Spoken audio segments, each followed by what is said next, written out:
So welcome everyone to Dementia Chats. I'm Laurie LeBlanc, and I am the founder of Alzheimer Speaks. Started due to my mother having dementia for almost, for 30 years. She started in her mid-50s.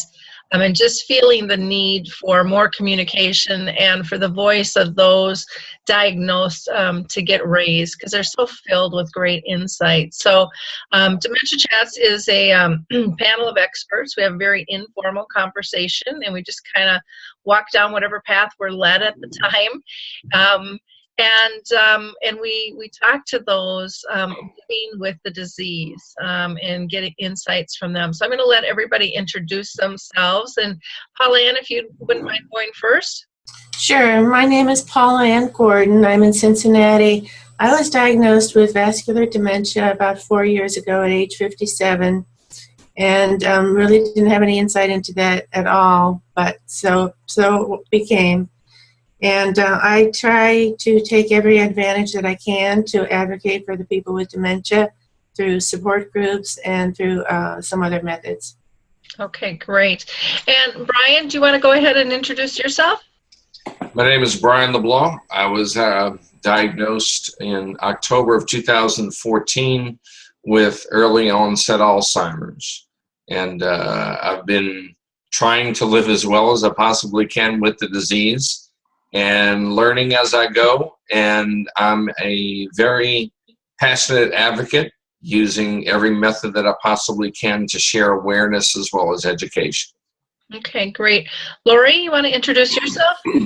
Hi, my name's Laurie Scherrer, and I live in Pennsylvania. In August of 2013, I ended my career and changed my life when I was diagnosed with early onset Alzheimer's and FTD. My husband and I work very hard every day trying to make sure that we're living beyond dementia and that we're taking control of things the best we can and overcoming obstacles that we can.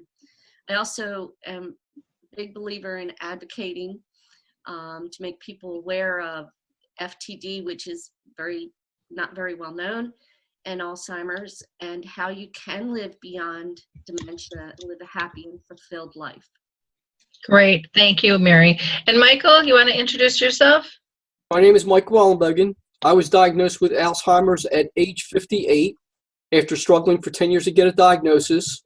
This May I will be turning 58. So I've been kind of beating this for a long time, and I spend all my time advocating for the cause. Okay, wonderful. And Kate? My name is Kate Knapp. Excuse me. And I was diagnosed with, I don't have an actual dementia diagnosis right now. Now I have a non-amnestic MCI diagnosis, which is the type that leads to Lewy body.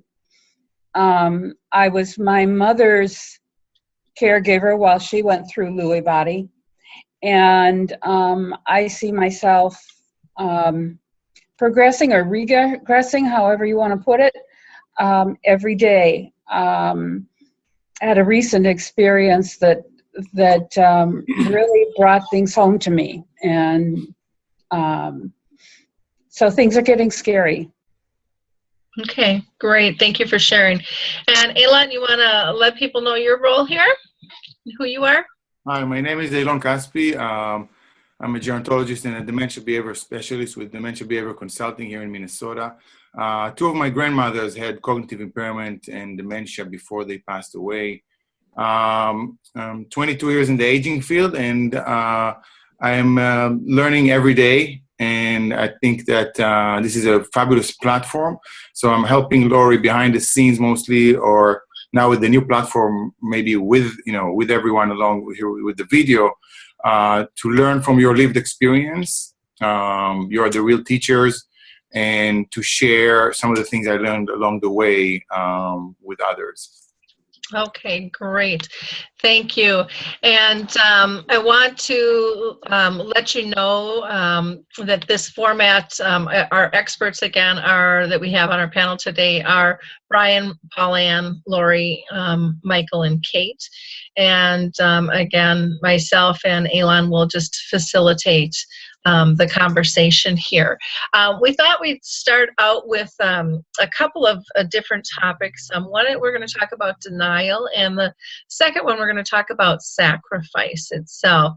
So we're going to start out with denial. That seems to be an ongoing issue, and we're going to pinpoint this conversation a little bit differently in terms of denial of the person with dementia. So many times families really struggle with how to have the conversation with somebody who you don't who doesn't know that they're having symptoms.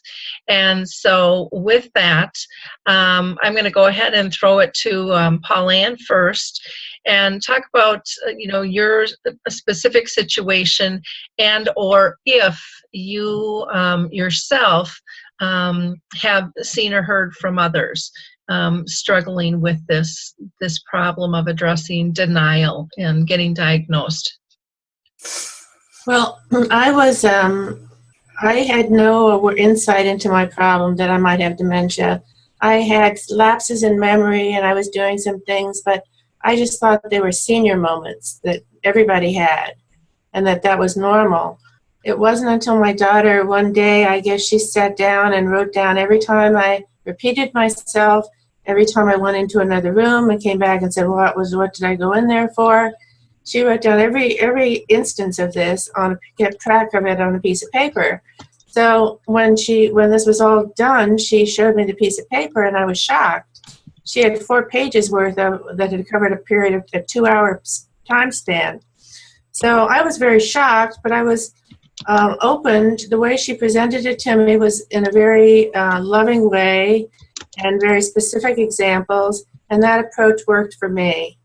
I was able to take that and go forth with a formal diagnosis at that point.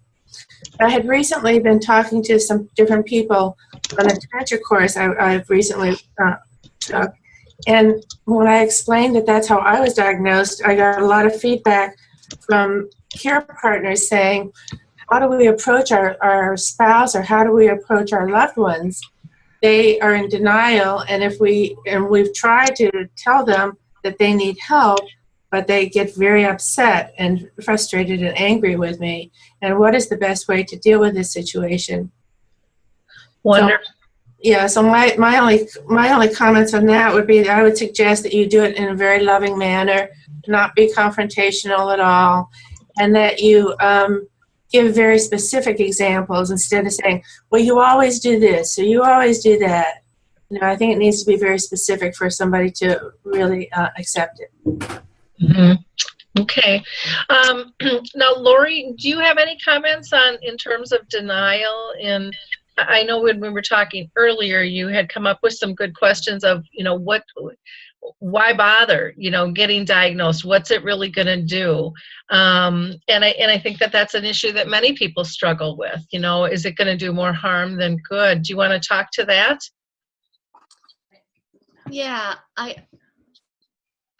when I was diagnosed, I had been working. I had a really nice career, nice job, and I started really struggling, learning things and doing things, forgetting conversations. I knew something was wrong because that wasn't me. Then when I got fired, I said, something's wrong. And so I went myself my family had mentioned things, but not really pushed it. I went myself to get diagnosed and went through months and months of testing and everything. But it was important for me to have the diagnosis because of Social Security.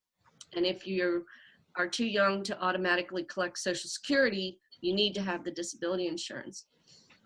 If I was looking at it again and I was older, I'm not sure it's worth it to push somebody to get a diagnosis because it's not going to change your life that much. potentially they could get some medications, but take it easy, take it slow, lovingly. You don't have to hurry and rush them for a diagnosis. Just let them slowly weed into learning that there is an issue. Okay. Michael, thoughts?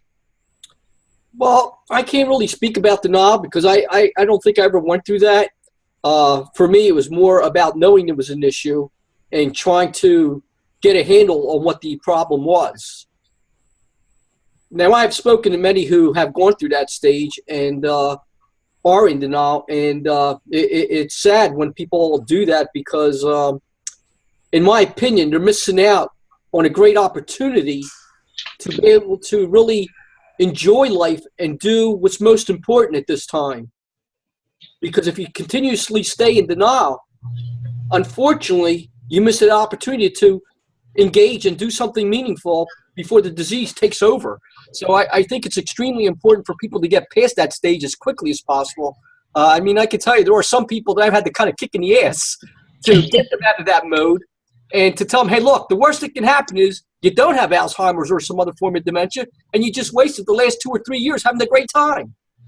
You know, and I think that's what's key to remember. You know, maybe the diagnosis is wrong, and if it is, that's good. You did something meaningful in your life the last so many years. But I think it's important for people to realize that it is important to get on board to have a diagnosis because you have to get things in order in your life, and you have to do it early enough while your brain is still functioning. So, you know, I know a lot of people don't like talking about, you know, what the doctors tell them, well, you got to get your affairs in order. Well, it's very real. It has to happen quickly. You know, they really mean that in the best interest to the family when they say that. So I think it is important to get that early diagnosis and not be in denial, because being in denial only creates further problems for not only the person who's living with the disease, but also the caregiver who ultimately will have the most sacrifice because that person did not get their affairs in order, and they're putting the responsibility on their caregiver even more because they didn't choose to make the right decisions up front. Mm-hmm. Okay. Kate, any thoughts? Well, I kind of look at it two ways. As the person who is staring down the barrel, I think Michael's absolutely right about getting your affairs in order. Also, because of my experience caregiving for mom with Lewy body, I think it's important to find out what kind of dementia you have, because different dementias have different rules about treatment, and you need to be careful about that.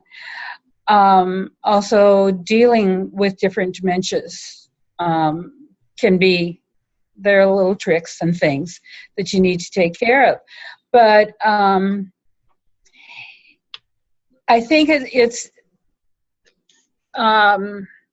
yes, I think the diagnosis is very important. We didn't actually get mom's full diagnosis until she was mid to late stage because of both her denial and ours. Her father had had the same. I found evidence that her doctor from our description said it was probably even the same type of dementia. I have found evidence that my 2 times great-grandfather had dementia. So it's very familial for us. And so I have been able to bring that up to cousins, and we are all forewarned that this is something to watch for. So now, having cared for mom, the minute as she actually got that diagnosis, I hit the web and learned everything I possibly could about it. And so I caught the signs of it early in my case. And I think that I have been able to do some adapting based on that. And I think, and my family has done some adapting based on that. And I think that's important.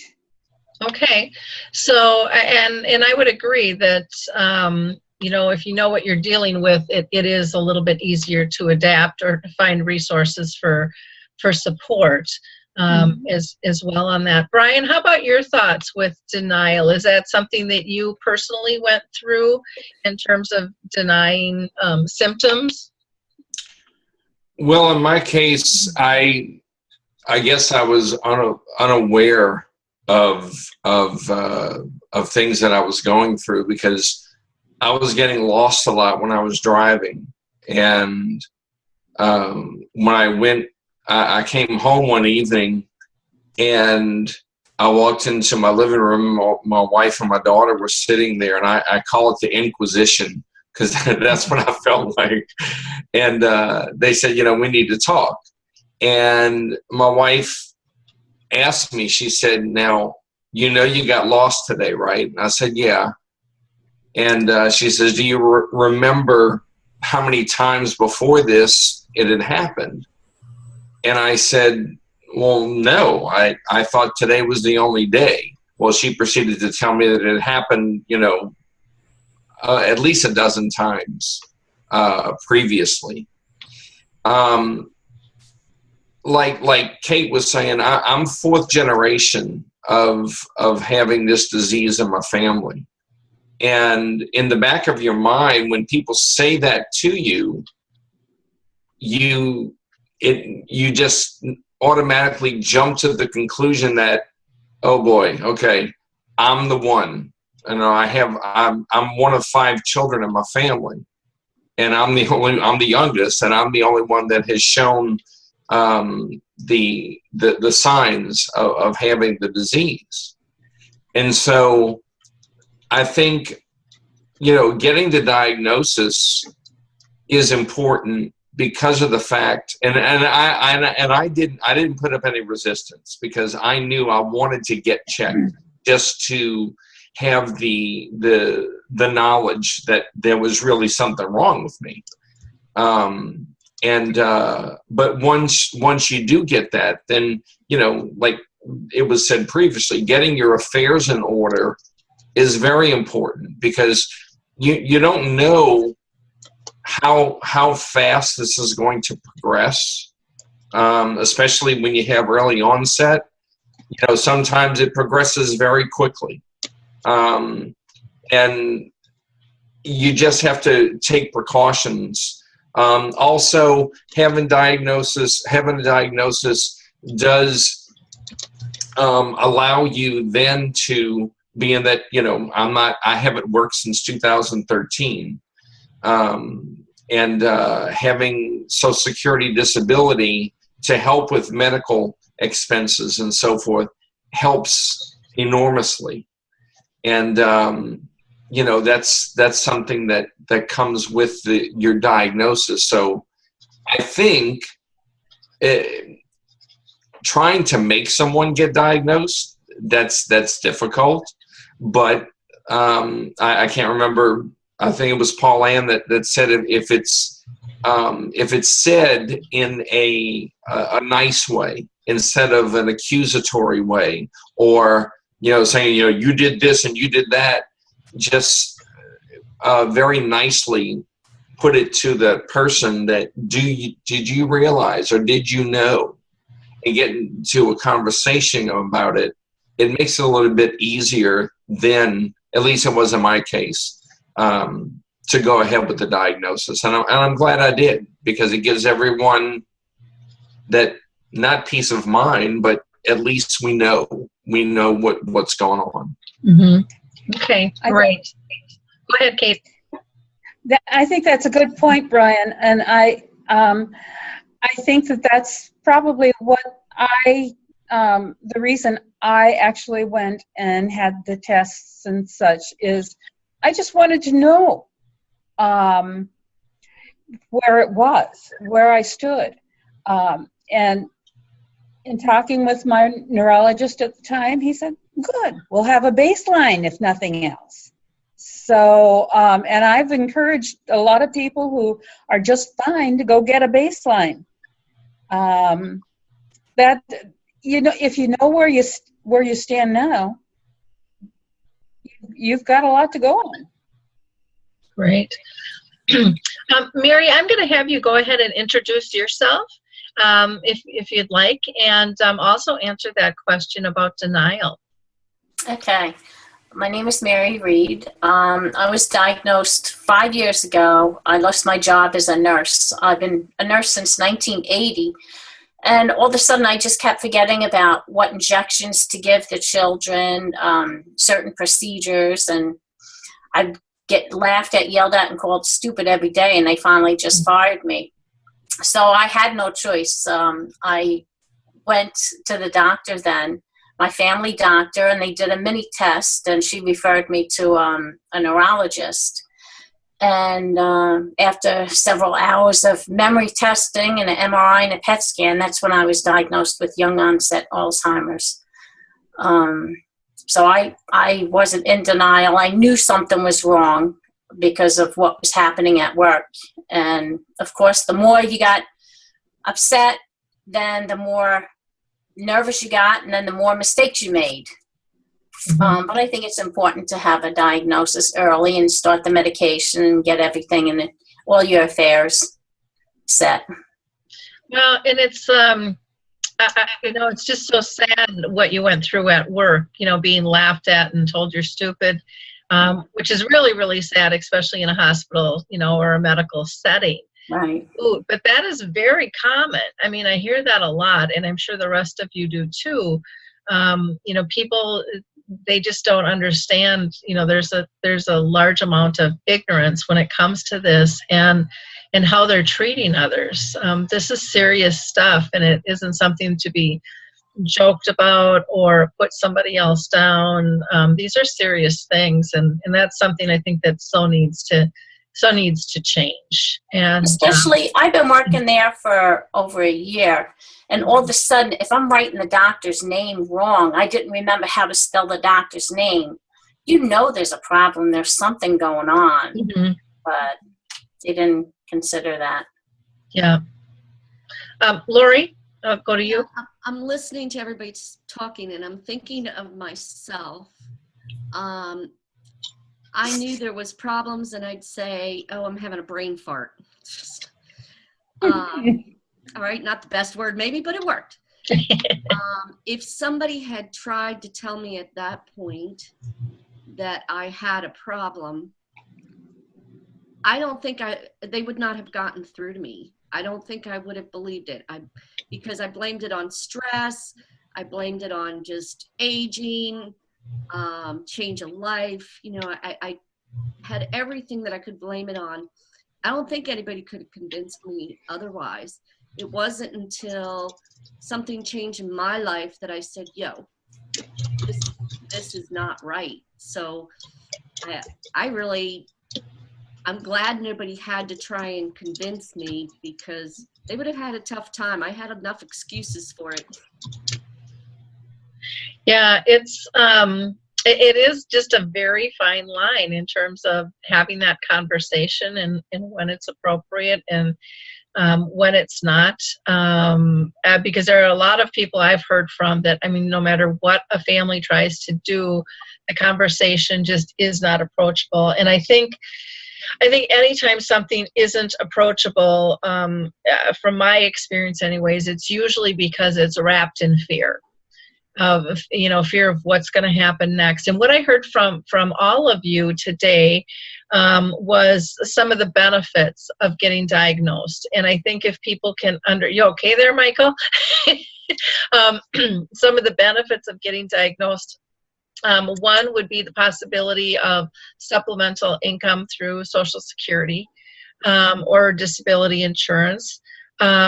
Because fear of loss of income is huge. That just affects not just the person diagnosed, but their family, their future. That's just a big humongo thing. And so I think it would be just normal for people to hold tight, saying this isn't going to change because I don't want to have to deal with that, because I mean, that just, finances, if we like it or not, typically impact our world on many, many levels. The other thing was learning to adapt to it instead of trying to hide it all the time, which is one of the things that I hear from people is, you know, they work so hard to try to hide their symptoms. And, you know, when you can be honest with who you are and what you are, I would think, and, you know, I haven't been diagnosed yet, you know, but it could, because, you know, it kind of runs in my family too. That relief of, you know, alleviating that stress of trying to be somebody who you aren't anymore, you know, or can't be.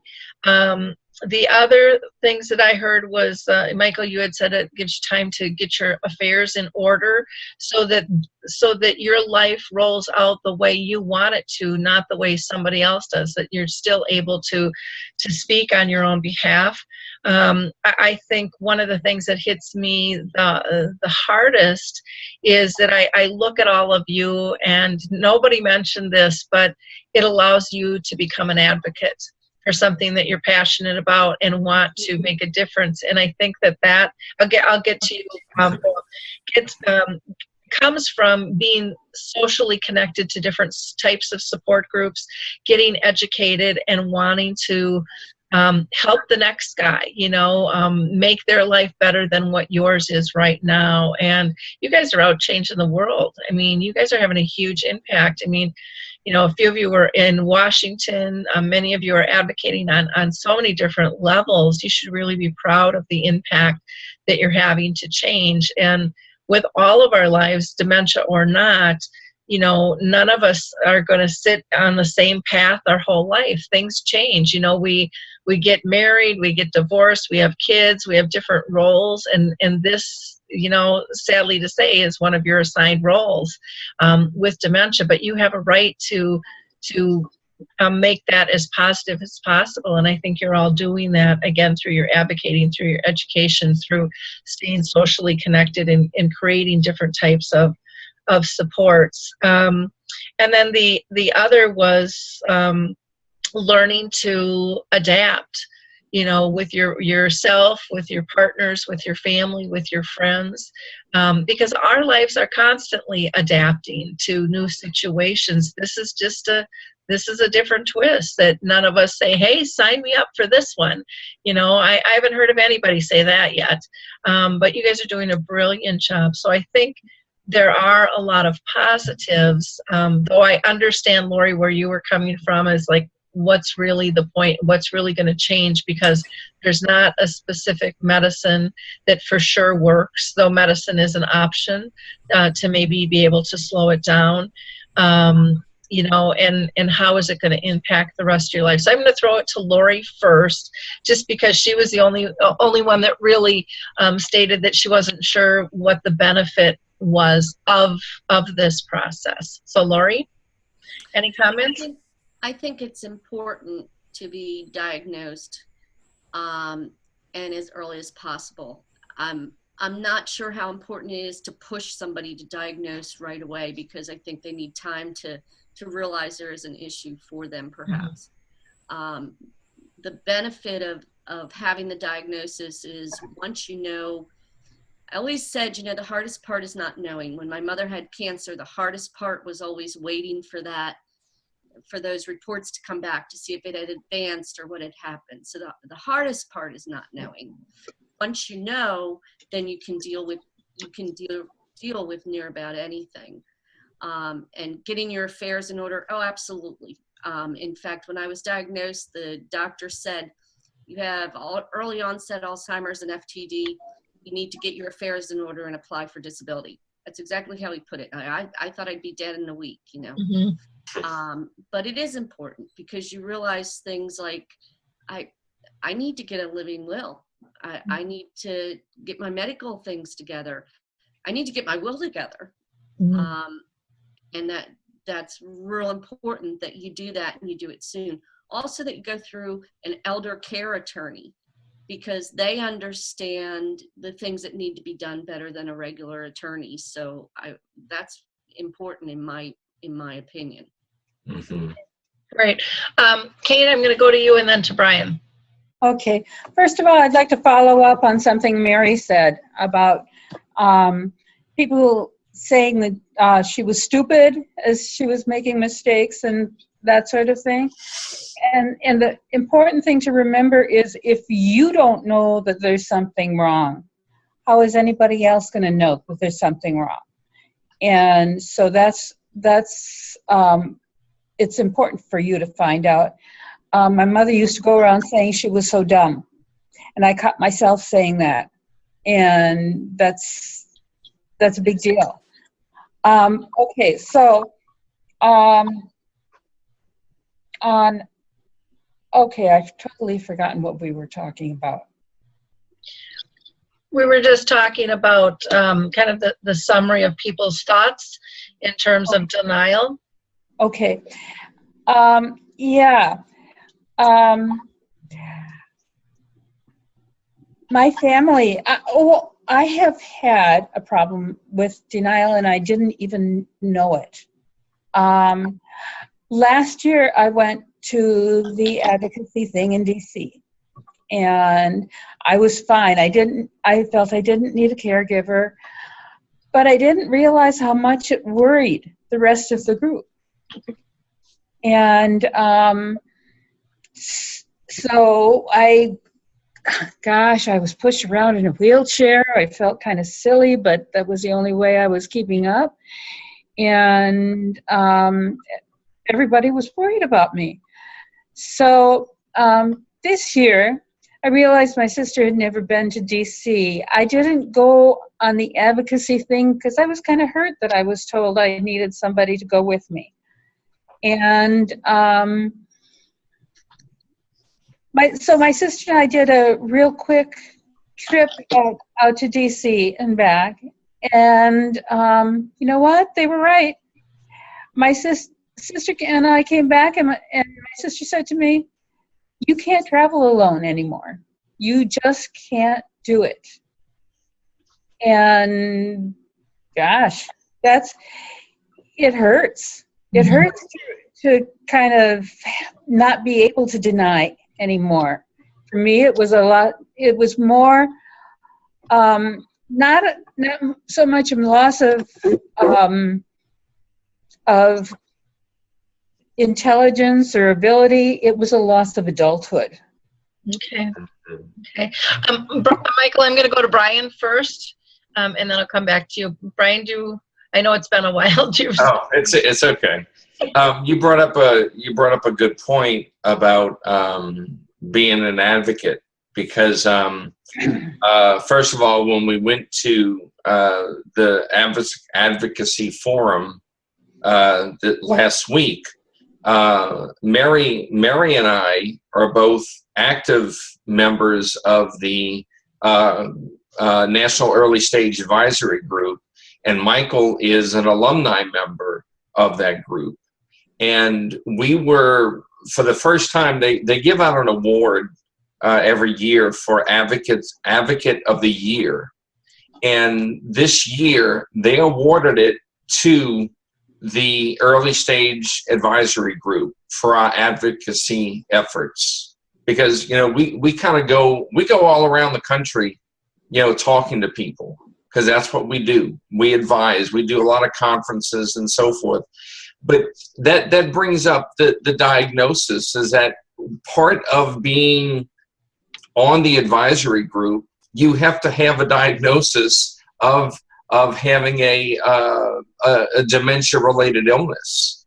And so without that diagnosis, I would not be able to be in the position that I'm in right now, which has gotten me involved in so many other things that keep me active, with the conference calls and being here.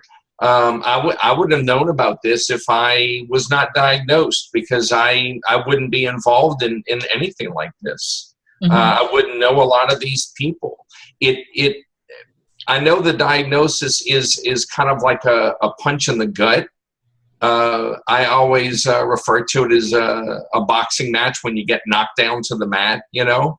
But the opportunities and I guess now I'm having my moment. The opportunities that it allows us to interact, and it keeps us active.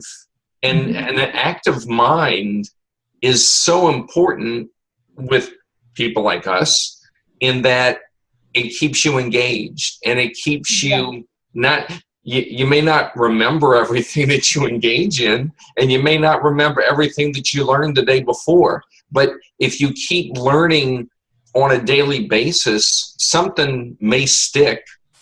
And, you know, people are going to learn from us, even though we may not remember who we spoke with, you know, they're going to remember us. So I just wanted to point that out, that the advocacy part is huge, and it's a diagnosis thing. So.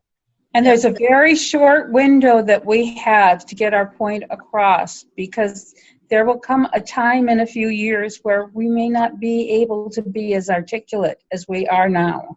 Exactly. I'm going to go to Michael, and then I'll go to you, Eilon. Michael? Yeah, I just wanted to respond back to what Kate had said. I think it's important to recognize that we do lose our abilities in many ways. But again, I don't know what your financials are, Kate, but I think we have to reach out to technology.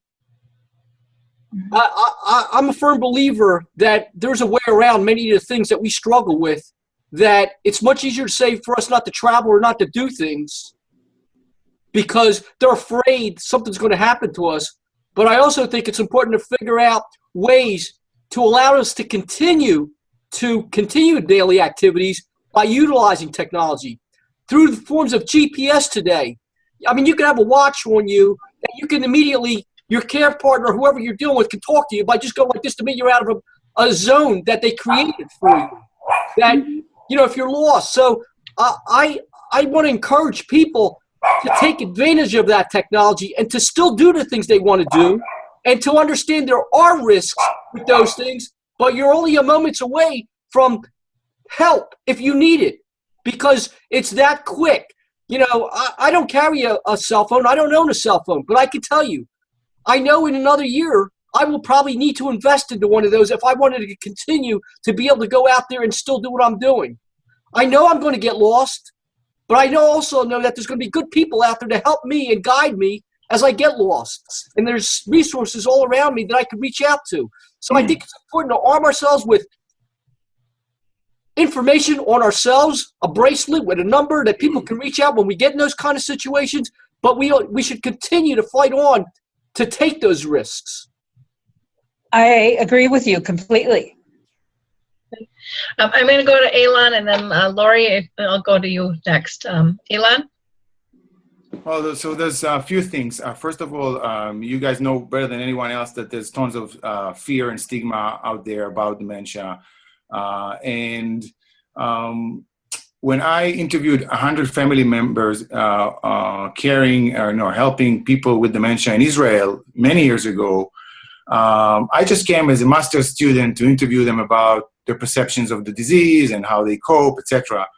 But one of the themes that came out of these interviews was that many of them asked me, even though I was just a student / researcher, they asked me, where were you all when we needed you at the beginning?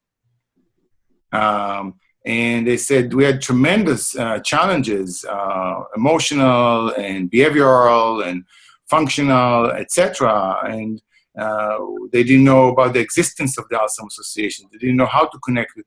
And many of them experienced behavioral expressions in the mid to late stages. And they said, you know, we had terrible nights. We had awful, awful nights, and we didn't know what to do. So it would be very helpful if the initiative started as early as possible. So kind of echoing some of the things you mentioned, beyond the series of fabulous ideas that you shared now, In fact, this conversation is very timely for me because tomorrow I am going to a meeting in an agency here in Minnesota where there's some issues with case managers who don't think that there's a point of apparently that was reported to me, that there's a point of diagnosing a person in the mid or late stages of the disease. So you gave me a lot of ideas to kind of reinforce some of the things I prepare, so I appreciate that. I think that another thing is that there's research studies that show that there's a large variation across individuals in terms of the ability to be aware of the deficits. And that's, we always say, you meet one person with Alzheimer's disease or other form of dementia, and you meet only one person, only one person. Every person is impacted differently. The other thing that is related to that in terms of denial is that I always tell that story that it was published several years ago where a person with Alzheimer's disease somehow found himself in a support group for people with early stages Alzheimer's disease or other forms of dementia. He didn't really want to be there. It was the family who was encouraging. He said, okay, I'll give it a try. And in the first meeting, he said, I don't see a point of being here. I don't have Alzheimer's. It's a waste of time. And then you came back. This was a 10-week or 8-week sessions for this support group.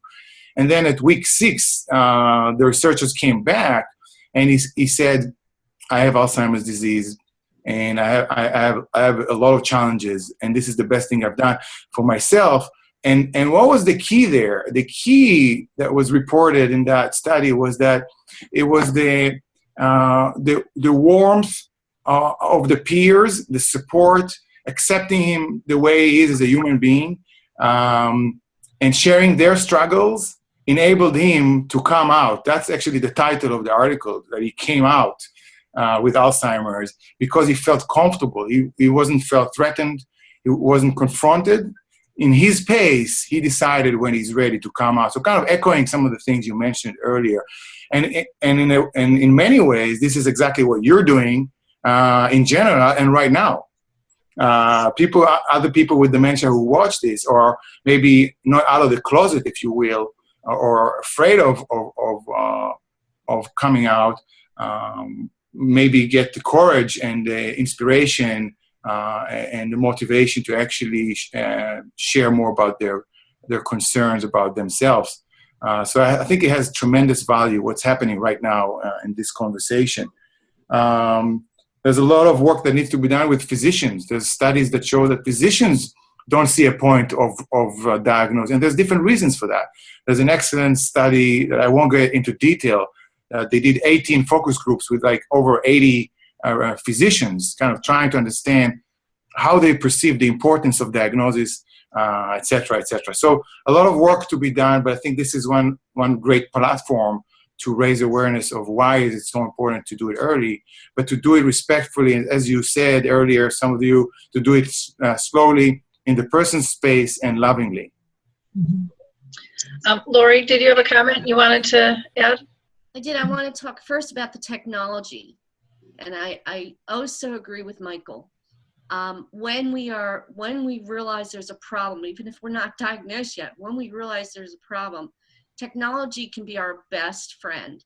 And while we're still able to make changes in our head and learn new things, we need to start taking more advantage of the technology that's out there.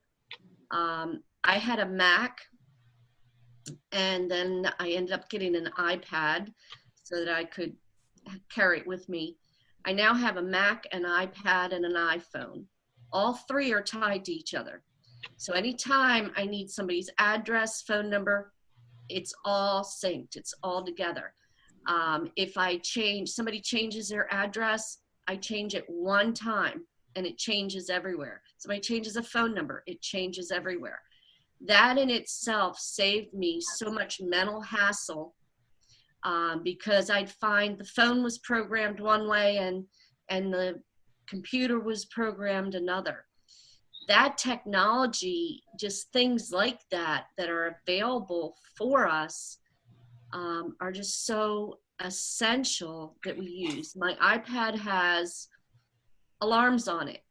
At 6 o'clock, an alarm goes off, and when I look at it, it says feed the dogs. I have used my alarm system on my iPad so much because it actually tells me why I set that alarm. It tells me take this pill, take that pill. Without that, I just would be so lost. The downside of that is when we shared this with the neurologist, in her wonderful wisdom, she said, oh, well, if you can still do technology, I don't know. So again, the doctors are not educated. So I'd caution you, don't tell your doctor how helpful the things are, because they will probably not understand that comment. And along that line, that's all part of identifying and overcoming obstacles. To me, that's the most important thing that my husband and I do, is identify where the obstacles are and overcoming it. Some of them very little. I had a couple nights that I got majorly confused before we went to bed. Couldn't figure out what was happening. Well, our kitchen light has 2 switches. And if somebody had turned it off at the other end and I went to turn off the light and it went on, I'd flip it up, it would go off. My head at night would not register. There's, yeah, you're putting it up, but the light's still off. So now every night before we go to bed, before I shut down the house, my husband makes sure that that light switch is in the right position.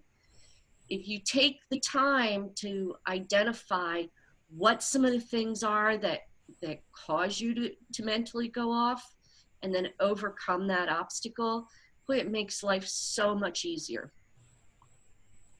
Good comments. Kate? Yeah. Eilon, at your meeting tomorrow, if you're going to be talking with physicians and neurologists or whatever, tell them that there is a difference between programming technology and using technology. And using technology could be dialing a telephone. Programming is a whole nother thing. And anybody can use a telephone. Yeah, that's a good point. Yeah. Mm-hmm. Yeah. Well, and it kind of gets into, well, if you use technology, you look good, you look normal, so it must be okay. But they don't understand the wheel spinning behind the background sometimes to understand the technology that you're using. I mean, because I think most of you at one time or another have had trouble utilizing your computer and doing various things, and or there's a snafu, and you've had to leave the webinar and come back in again, and just it's all those little things that we all do, but when you sometimes don't know the next steps or how to prevent it. I mean, I can see the frustration and hear it in your voice, see it in your face, and people aren't slowing down to read those nonverbals, and to gather that insight. And so I would agree. I think the doctors and the medical professionals really need to understand. Again, we've said this over and over and over, but it still needs to be said. When you've seen one person with dementia, you've just seen one. Everybody's symptoms are different, and they're going to migrate throughout their day differently. So if you can do something in the morning doesn't mean you're going to be able to do it again in the afternoon. You might just have that lapse. And for some reason, I think people think if you did it once, you're always still going to be able to do it. And what I hear from you guys is that that's not the case. And kind of like our emotions flow during a day, your symptoms can change during that day as well, depending on who you're around, the environment you're in. All of those things have a huge impact with stuff. One of the things that I wanted to mention, because when we talked about this whole denial thing, we started about how does family address this with a person with dementia? And what I heard from from the group here today was that, those family meetings can be intimidating depending on how they're done, because none of us want to be at the head of the table when something's wrong and they're all looking at you. None of us want to be that person. And so I think when families approach, they have to be extremely compassionate. And maybe it's a conversation that isn't done in a group. Maybe it's smaller conversations that are done. And I think coming from a point of concern and safety for the well-being of the person and not an attacking mode of you're stupid or you did this again, or the anger in the voice or the frustration because they can't figure it out either. I think that has to sit on the table on the side and really talk in a compassionate voice. And then I think talking about the benefits of knowing, that we talked about today. And I don't know if any of you saw the movie Concussion. I watched it a couple of times now recently. And one of my favorite lines is, they have the right to know. They have the right to know because we can't plan if we don't know. And again, the benefits of finding out. We went through this with my own mom. She was sure she had Alzheimer's, but she was scared to death to go in because what would happen to her life then. And yet she already believed she had it. So worst case, they were going to say, yep, you're right, Dorothy, and try to be able to help her. Or they would say, no, that's not what it is. This is what it is. And then again, you have that knowing, or it's not that at all. Or maybe it's something that could be fixed. Maybe it's dehydration or a vitamin deficiency or, other things that can trigger dementia symptoms. So some of the things, again, in summary, that you guys had said were beneficial to finding out was, that Social Security income or disability income, because finances can be a big fear. The ability to plan your future, get your affairs in order, and have your say of how your life is going to live. The possibility of getting some medications that may help slow down the process. There isn't anything out there that will stop it right now.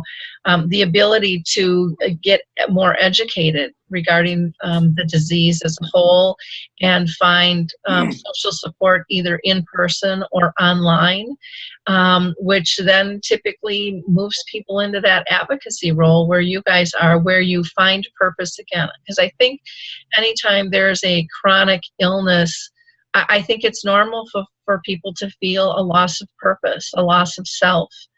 And it's all about getting reconnected to feeling purposeful. And one of the, I think, best connectors in terms of living well with this disease is staying connected on a social level. And, we're starting to finally see some studies on that, but it's been, everything has been much more clinically based on other factors, but we're seeing that being looked at much, much harder. So I think there are definitely some pluses to things. Eilon, I think you had written something in the chat box. Do you want to talk about thiscaringhome.org? Yeah, it's a fabulous website out of Cornell University. You just Google This Caring Home, or you can see the link there. And it has a variety of resources. There's specifically assistive technologies that can help people living with memory loss, with dementia, to stay safe and independent at home as much as possible. And there's wonderful, simple videos that kind of illustrate some of those devices. And there's a lot of links that leads to where you can get those devices. And I think that another wonderful resource is the Alzheimer Store. Some of you may be familiar with, and they have extensive experience. You just Google the Alzheimer Store, and you can give them a call. For example, if you hear about a certain device, you can call them and ask whether they carry this particular device and what is the experience they have with clients. Do people like these products? Do they work for them, or if they have certain recommendations? So I think these are two wonderful resources. I want to just real quick relate to the issue of medications that was brought up a couple of times in the conversation today. I think that at least with regards to medications that are aimed to delay disease progression, I think that it's critically important to be honest with people living with memory loss and dementia and their family members in terms of what these medications are actually capable of doing, and not to just say, oh, it's going to delay, slow down the progression. Yes, for some reason it works, but we have to be very mindful, very aware of the research and what it actually can do and what it cannot do. And I think, and also the side effects that are involved many times. The last time I checked meta-analysis, when they take many studies, the best delay was between 6 months to a year. And this is, you have to understand, in clinical laboratory conditions that are not always representing real life. And we know people can live with the disease for many years. So I think that we need to be honest in this regard. With regards to this, there are actually studies that show that close trusting relationship between a family member, particularly spouses, and a person with dementia can delay disease progression at least as, I believe, much more than any medication that is out there. So we just have to be honest with the public when we talk about medication. Great. I'm going to throw in one other resource too. It's called the Best Alzheimer's Products. And one of the things I like with their site is they have alternative therapies. So they have aromatherapy, art therapy, doll therapy, light therapy, music therapy, reminiscing, sensory stimulation. And so they've got some really cool stuff out there too that can help people. There are way more resources than what people think are out there. Once they start digging in, we start sharing with one another, it's pretty much endless. And people are coming up with new ways to raise awareness and provide services and products. And this is a growing need. I don't think most people understand the impact of this disease. And one of the simple statistics I think that bring that to life is the one that says one person every 3 seconds somewhere in the world will be diagnosed. That's just to me, just a fascinating statistic of, look around the room, because you could be next. Or somebody you love. Oh, there we go. Michael's got his little puppy right on schedule. Do you want to introduce? This is Simon. Okay. He's under 2 pounds, and he'll only grow to 4 pounds, maybe. What kind is he? He's a Morkie. Okay. So now that was it, and you were a little apprehensive at first of getting a puppy and how you were going to do with him. How has it gone so far? Well, I'm okay with it. I'm just concerned that I've been very sick the past 3 or 4 days, and I hope it's not allergies related to the dog, because if it is, I got a real problem. If it is, you can send him to my house. Yeah, he's pretty cute. So. You have a Morkie and I have a Chorkie. A Chorkie? I got the Chihuahua Yorkie mix. Oh, too funny. Paulan, do you have a pet at all?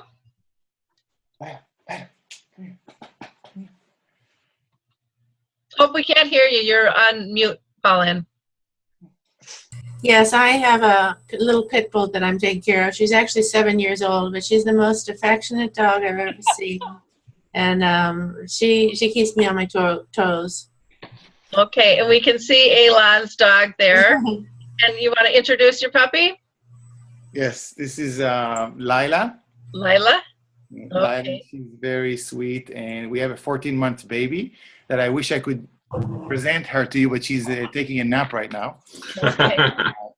And then, anyways, they get along really well, and she's like the dog is like a big sister to her, so that's great. Great. Laurie, I saw you had a dog there too. This is one of two. We just put one down last week. Oh, so So sorry. this is the Maltese. This is the one we have to keep quiet. Okay. Can I throw in one comment that Sure. we were talking about the technology and the doctors. In my opinion, one of the obstacles we have to overcome is that our neurologists still look at dementia-related diseases as an old person's disease. Therefore, that's why they think we can't possibly do technology. However, I can sit at a computer better than I could handwrite a letter. Mm-hmm. That writing is not natural to me, whereas a computer is. I think our medical staff need to learn that. They need to learn that although we have dementia, our world is not the same generation as our parents and grandparents were. So whereas a computer was uncomfortable for them, handwriting a letter is uncomfortable to us. So they need to learn to make the transition to this generation. Okay, good point. Mary, do you want to introduce your puppy? This is Princess. Princess. Oh. And what kind of dog is Princess? She's a multi-poo, but she helps remind me to take my meds in the morning.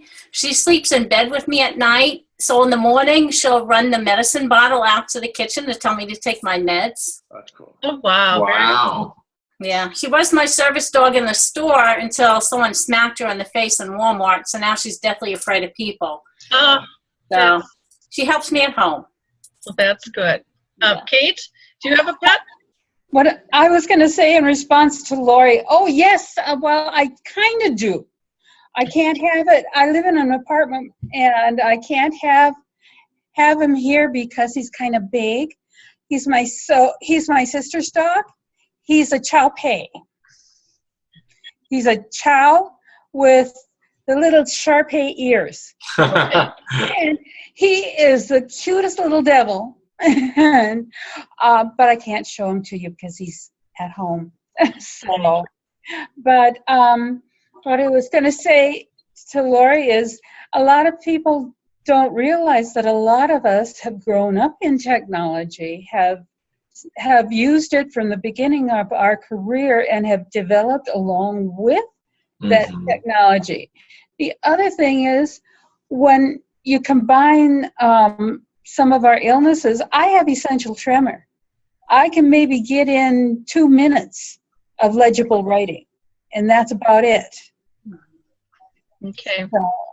So, I need technology. Well, good. Well, I think this has been a really interesting conversation. And for anyone who doesn't believe in pet therapy, all I got to say is look at the smiles on everybody's faces when they went to run to get their pet. That in itself said how important pets are. And I feel horrible. We lost 2 dogs in 2 years, and looking at finally getting a replacement, and I can't wait to be able to have one, even though I'm probably the ones with the slowest feet right now in the family about getting one, just because of my schedule and stuff. But I would show you mine, but he is literally sleeping on my hand right here, so I can't move. Oh, good. Well, I appreciate everybody's comments. I just think this was a really great video, and I hope people will watch it and share it with others, and let them hear your great insights. Maybe next time we can talk about the sacrifice issues in terms of caring for someone and a person with, who is diagnosed, the sacrifices they're making to try to maintain a relationship as well, because in any relationship, it's a two-way street. There's just no way around that, but sometimes we forget that it's a two-way street. And I think it's something that we have to, like we talked to today, we have to learn how to adapt and how to appreciate and how to accept one another where we're at. So again, thank you all. We will be back on the 4th Tuesday of the month, same time. And we'll go ahead and push that out. And I should have the date in front of me, and I never do. So that'll be the 26th that we'll get together again. So thanks again so much. Laurie, the link will be available for the session today. Will be available when? The session today, it may not be until tonight or tomorrow, just with my schedule. And Right. it is the 26th. All of a sudden I thought, no, is it the 27th? But no, it's 26th. I have too many things on too many days. I'll try to get that out as soon as possible. Go ahead, Mary. Thank you. I was just thinking, Kate was saying about traveling. She doesn't travel anymore. I still travel, and I travel by myself because my mom doesn't fly. So my daughter lives in California, so I have someone wheel me in the wheelchair at the airport, and they bring me to where I have to go, to get on the plane. And this way here, you don't get lost. Mm-hmm. And if my daughter's working in LA, if I get lost when I walk around, I always ask a police officer, someone in uniform. I never ask people on the street because you never know where they'll send you. Okay. I'm going on a pilgrimage all by myself in October. I'm going to Portugal. I'm going to Lourdes, France. I'm going to Rome and Medjugorje. So I'll be gone for a whole month. So I'll be having someone transport me in the airport. And can I stow away? No, I don't have the financial resources to do a lot of it, but yeah. Yeah, I never let that stop me because I go crazy. Okay. Good. Well, thank you all, and we will talk a little later in the month. Thanks, you guys. Bye-bye. Bye. Bye.